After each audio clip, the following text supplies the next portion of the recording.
taget fat i roret og sagt, nu skal den altså bare have. Så har vi et spektakel. Skyline, han er jo skarpt jagtet af Patrick Viborg. Men Skyline derovre, det er en super med en Dodge Viper V10-motor.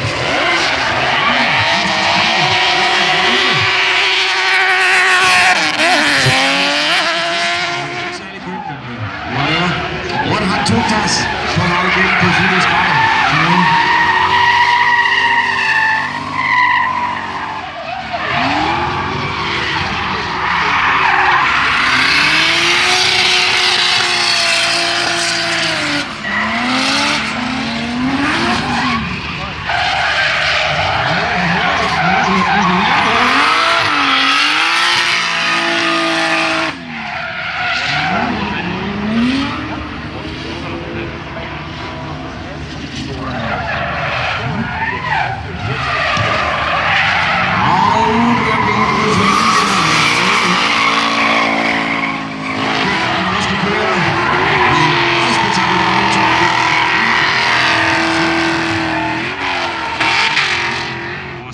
Huller ind af hans norske marker med nummer 463.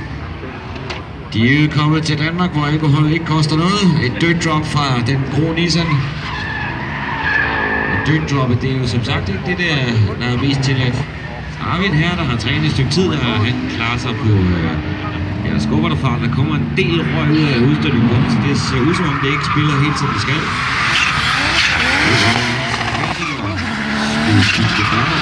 Det er i hvert fald. Super på vej rundt. Og lad os så se, hvordan han tager hensyn til Martin deroppe foran i BMW'en. Anyway, vi har en blå BMW flyvende ned ad langsiden, og her skulle driftet så være startet. Det vil han ikke gøre.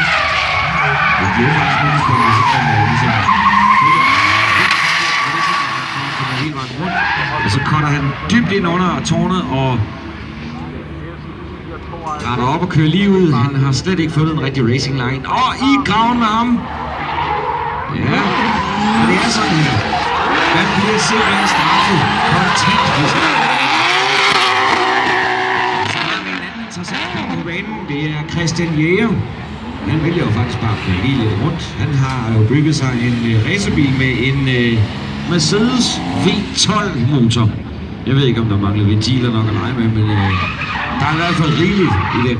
Omkring 500-600 heste. Motoren er stykker et par gange, fordi man måske er lidt stedig. Jeg tænker, jeg skal have 1000 heste ud af den. Men lidt fornuft, skru den ud og få det til at holde. Få det til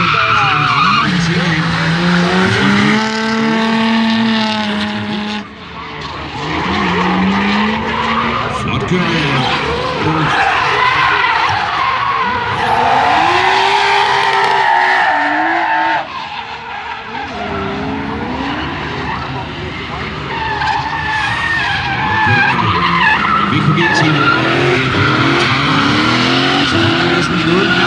Superman, rigtig meget frem med langsiden her. Jeg mener, det er en af de norske eller svenske chauffører, der er fuldt smadret på det. Fuldstændig korrekt kørt. Og ind i begge skurzoner, ind under tårnet og ud til skurzonen og ind i næste skurzone. Og ind i klippekolden og hele vejen ud.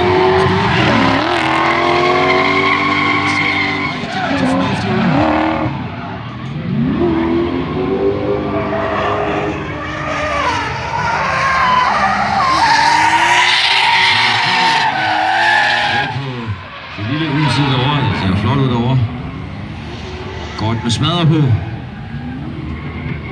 Ja, så se en gang. Men altså, så er publikum sikkert rigtig dejligt at se, at der er nogen, der er vågen og ikke har drukket sig helt i hegnet.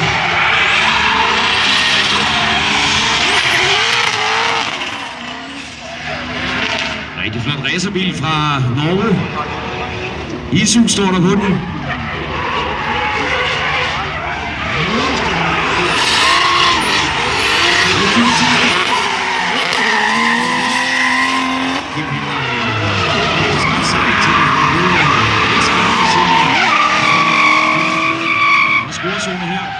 Skurzone der, lidt for vild vinkel og lidt for lidt fart. Det er faktisk det, der skal hvis ikke man har fart op. Eller man kan mere samle til at samle fart. Whoop, så var der en snortur. Det var så måske lidt en blød undervogn, og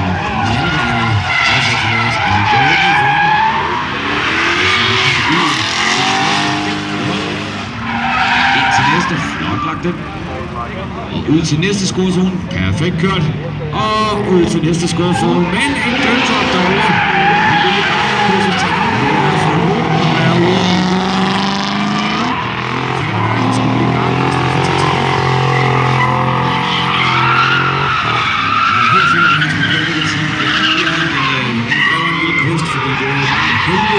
Ud af sådan noget racerbil, når det er, at du er i garagen igen.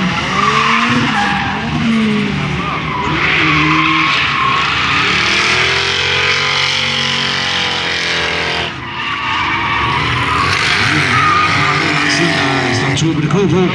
Det ser ud som om, at han bare vil køre hurtigt. Lige ude. Det er helt forkert, det der. Helt forkert. Det er lige sgu ikke.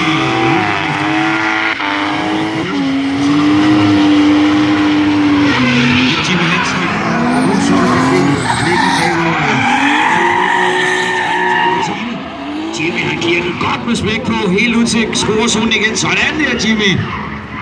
Godt kørt, for lige at se en vinkel, han har fået på. Han er nødt til sådan. Han er helt kejlet, mand. Det er helt kejlet, hvad? Sindssygt dygtig chauffør. Det er simpelthen vanvittigt, hvis han kan skyde ind der på en bil.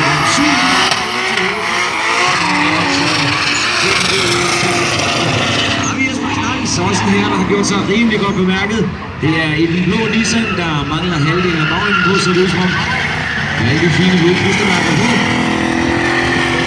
Faktisk så har han lånt Yorks Billeport-bussen, og det ser sgu faktisk ganske fornuftigt ud, det de har stykket sammen.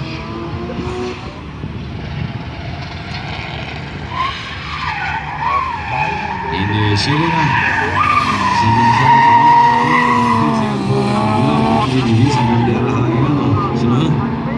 så har vi 144, en lille rød Nissan.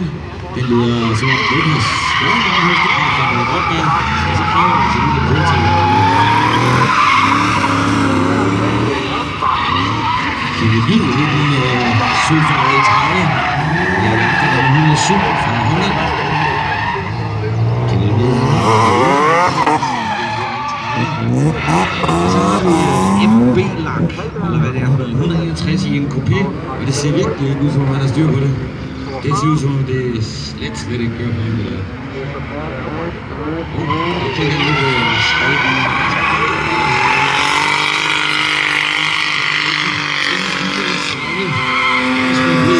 Det ligner nærmest en hel færge, der er kommet i lystsejlads her.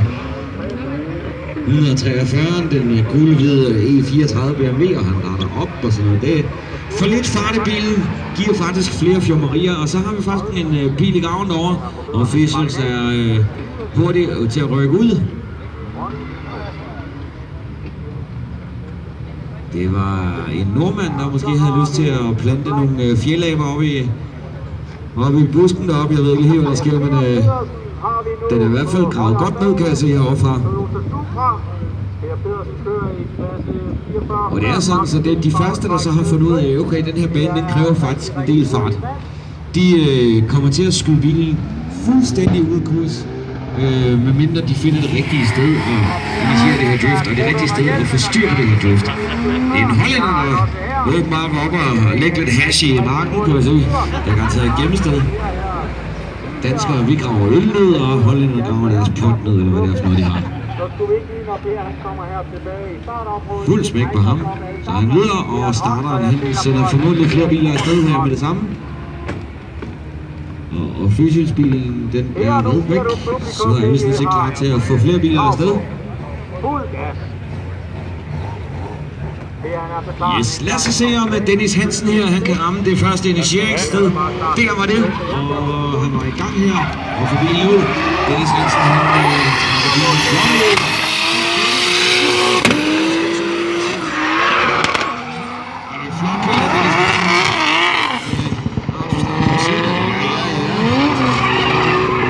Ja, så virkelig.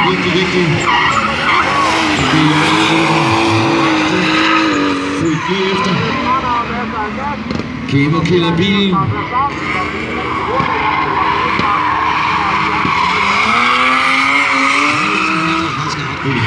Køft derovre for endelig det store udsving. Det var det der gik ud, hvor han lavede en, jeg så der ikke ud, og han var 63 skud på det ting. Ja, det er 10 minutter boost. Kæmpe faktisk i DBS-serien her, sige, for en weekend af siden, og kørte rundt med både styrtøj og alt muligt andet, deltog der alligevel. Lad os se det! Nej!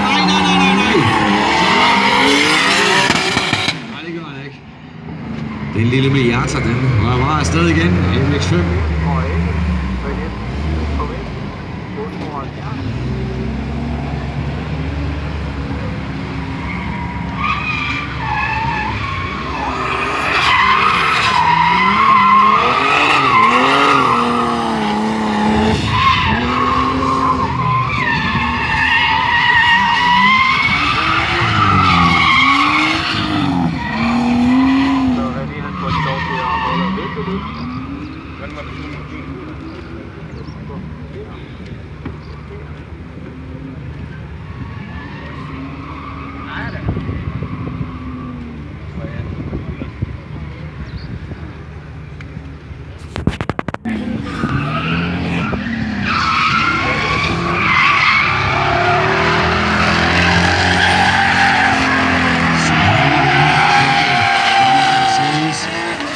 Motormæssigt, det ser lidt mystisk ud, det der sidder fast på fronten, eller også er det bare noget, der har været den over en køl.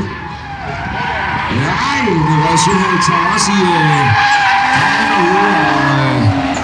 i den gamle taxa skal hives op. Der er ellers et par flotte biler på Tribunegård her.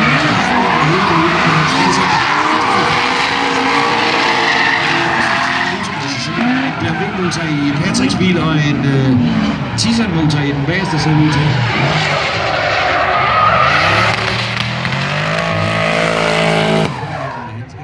Det er der gyldne skovl, hvis det er, at man bliver ved med det her.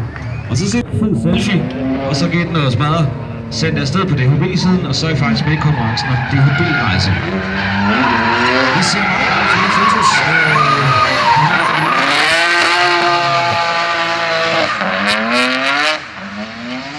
Ja, der er godt gang i nogle ting og sager her.